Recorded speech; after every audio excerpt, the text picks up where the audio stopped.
Pip walked with a step lighter than ever before. The lessons of the bee colony had filled him with a quiet joy, and his heart now beat with a rhythm that was no longer his alone, but a part of the greater hum of life. He was no longer a solitary squirrel seeking only his own good, but a piece of a larger puzzle. With this new sense of purpose, he hurried toward his home, eager to share what he had learned.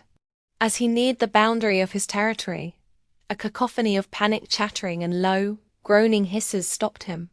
He peered out from behind a thick fern. Two factions, one of squirrels and the other of tortoises, were in a tense standoff. A great ancient walnut tree stood between them, its branches heavy with the season's last nuts. "You've taken too many," chittered a squirrel with a jagged ear. "We were here first." "The earth belongs to us all," hissed a wizened tortoise. "You run with your quickness and hoard, while we move with patience." As their argument intensified, a sudden stillness descended. A great, grey heron landed silently by the stream. She dipped her beak into the water, drinking slowly. "You speak of who is right." The heron's voice was a deep whisper. "But the greatest kindness is like water. It nourishes all things and does not vie with them. It flows to the low, dark places that others detest. And because it seeks the humble path, it is closest to the Tao." The animals fell silent. The heron turned her tranquil gaze upon them. "To live in harmony, you must reside in the kind place. Maintain a heart that is tranquil and unfathomable, like the deep pools of this stream. Give unreserved loving kindness to those around you, and let your words be spoken truthfully. Run your politics with fairness, act with the right capability, and always move at the right time." The old tortoise looked confused. "But what of the unfairness?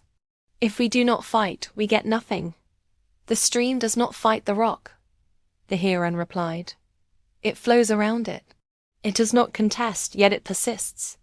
When you stop vying with others, you have no worries. You become as steady and purposeful as the current." Pip stepped out from the ferns.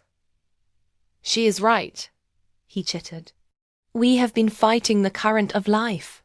We must be like the water, providing for all without prejudice. If we manage our clearing with the right timing and true speech, there is enough for everyone." The tension dissolved. The old tortoise approached the tree and took a single nut. The squirrels, moved by the heron's words, began nudging nuts toward the tortoises. Pip watched, realizing that the healing power of water was the metaphorical bath that washed away resentment. He felt ready to return home, acting through non-doing and flowing without worry.